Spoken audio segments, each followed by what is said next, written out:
Sports to the bone family. Blessings, blessings, blessings, my sports to the bone people. Back at it again with another video. Thank you all for checking this one out. Hope everybody is doing well. Hope you're up and running. Getting yourselves ready to have a fantastic Wednesday. So in this one, I am going to be taking a look at a couple of stories. We see where Joshua Da Silva has made his first public comment as it relates to potentially being appointed as West Indies Test captain. So I'm going to be sharing that. Plus, I'm going to be taking a look at a breakout T20 League game that was played last night between the Windward Islands Infernos and the Barbados Pelicans. So just give a listening ear until the end and let me know your thoughts in the comment section. Alright, my people, let's get straight into it. Starting off with this Joshua Da Silva story. Taking it from the Sportsmax website. This is me just sharing the article. All credit goes to them. So the headline says, if it happens, it happens. TNT's Da Silva ready to lead if appointed West Indies Test captain. So the article starts and it says, having served as West Indies vice captain for a period of time, wicketkeeper batter Joshua Da Silva says it would be a no-brainer to accept the Test captaincy if offered the opportunity, following the resignation of Craig Brathwaite last month. Now they say, with Cricket West Indies yet to announce Brathwaite's replacement, speculations have been rife about the best suited candidate to assume the role. With Da Silva, Guyana's Tevin Imlach and Barbadian Shea Hope among those being viewed as having leadership potential. While the Trinidad and Tobago Red Force captain expressed pride in the prospect of leading the Caribbean side in the longest format, he remains content with just being able to represent the regional side in his current role should someone else be appointed. And that's a good way to go about it. That's a good way to speak, right? And I would expect the same if they go to Shea Hope or Tevin Imlach. If they have an interview from either of these guys, I would expect them to say, you know, it would be a honor, it would be a pleasure to lead. But if I am not appointed, then obviously, you know, I would be willing to work as a team man, right? So this is Da Silva. And I quote, I was the vice captain going to Pakistan, so my name might be in the hat. But if it happens, it happens. I'll take it. It would be an honor and a source of pride to represent the West Indies as skipper. If it doesn't happen, that's life. I'm just excited and I want to play cricket for West Indies, whether as captain or just as a player. I'm happy to play, right? End quote. So that's Joshua Da Silva there, my people, giving his opinion or saying how he feels about the whole situation.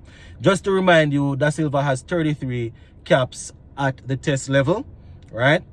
And, you know, he traveled with the team as vice captain for the two-match series, for the two-match against Pakistan. As we know, you know, he was replaced by Tevin Imlach in the playing 11. So it's gonna be very interesting. It's gonna be very interesting to see how it goes, you know. So we're definitely looking forward to seeing how things will work out. He had a very good West Indies championship this season. You know, he scored 583 runs at an average of 64.77, and you know, he scored 3 centuries and 2 half centuries. You know, so it's going to be very interesting. He finished second just behind Jason Mohammed. You know, so we are waiting to see how it works. Now this is Da Silva again, and I quote, being left out of the starting 11 in Pakistan was tough, but sometimes things happen to make you want to work harder. So for me, it was just to go back to the drawing board and come back to the first class cricket and dominate that format. It was to show that, look, it's okay, I am fine and I'm happy mentally, right? He went on to say, that's just how I'm going to get back into the test team is the question, right? Just how I'm going to get back in the test team is the question. I did all I can I believe I've put my hand up and it's up to them to select me, end quote. And I 100% agree with what he's saying, right? He was in the team for a long period of time, wasn't performing. He realized that he needed to work a bit harder, went back to the first class level, scored some runs. You know, I believe that he should be brought back in. You understand? I'm not saying that he's the savior of West Indies cricket or anything, but that has always been my opinion. If a man is in the team and he's a senior player and he's a established player in the team, if he's having a poor run of form for a period of time, you let him go and play first class cricket. That is the tournament that we have to get players back on track. It might not be at the level that we want it, but that is the tournament. And it's only fair that if you have an established player in the team doing his thing, and you know he needs to go get some form, and he goes and play and performs well, then you bring him back. You understand? And worse, we are transitioning. I mean, we are always transitioning, but you know, we need senior players in and around the team, and he has definitely done the work at the regional level, so I wouldn't have any problem with them bringing him back into the mix. All right, so that's what Joshua De Silva has to say about potentially becoming the test captain. All right, let's take a quick look at the game that was played last night. Right, we have the Barbados Pelicans going up against Windward Islands Infernos, and it was a close game. As a matter of fact, Barbados Pelicans, they won by only 1 run. Right, the highest scoring game so far of the season. Barbados Pelicans making 199 for 5 off their 20 overs. Windward Islands Infernos 198 for 9 off their 20 overs. So failing to hit that target of 200. So, you know, so it go.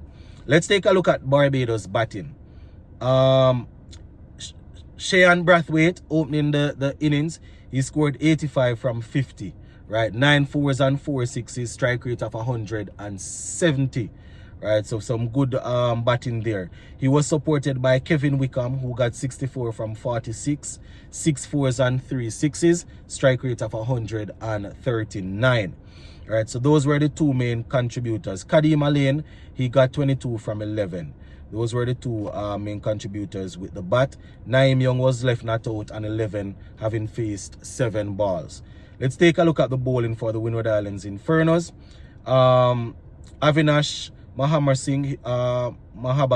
Singh, he picked up 2 for 28 from 3. He was supported by Kian Gayston, who got 2 for 38 from 4. We also saw Ryan John with 1 for 50 from his allotted 4 overs. Now let's take a look at the chase. Windward Islands Infernos, they had a couple of guys that got starts, but they were unable to really push on. Right? Captain Ali Carthanes, he didn't manage to do much this time around. He scored 11 from 13. Rayshawn Williams opening the innings got 18 from 9 with 2 sixes and 1 4. Teddy Bishop, he chipped in pretty well. He got 61 from 42 with 3 fours and 3 sixes. He was actually run out. He was going well. You know, Windward Islands Infernos will probably feel they would have secured victory if he was not run out, if he didn't get run out, right? We also had another run out, Akeem Ogis. He was run out for 4. We saw Shadrick Descartes at the back end getting 26 from 16. We had 2 more runouts, my people. I was watching the game and then my feed broke down, so I didn't get a chance to see the latter stages. So, you know, I am a bit surprised to see 4 runouts here. Ryan John was run out for 7. Kian Gayston was run out for 30 from 12. That's where they probably thought, you know, they would have gotten across the line when he was batting. But unfortunately, he was run out. 30 from 12, not bad at all. 3 fours and 2 sixes. Darrell Sirius was left not out and 12, having faced 6. Let's take a look at the bowling for Barbados Pelicans. Jonah Sinclair 1 for 27 from 2. Kadeem Alain 1 for 34. We saw Naeem Young getting 3 for 29 from 4. 3 for 29 from 4, my people. Very good bowling there, plus those run out that we spoke about. So yeah, that's basically how that game went. So congratulations to Barbados. Well tried, Windward Islands Infernos. Gonna leave it right there. Big up.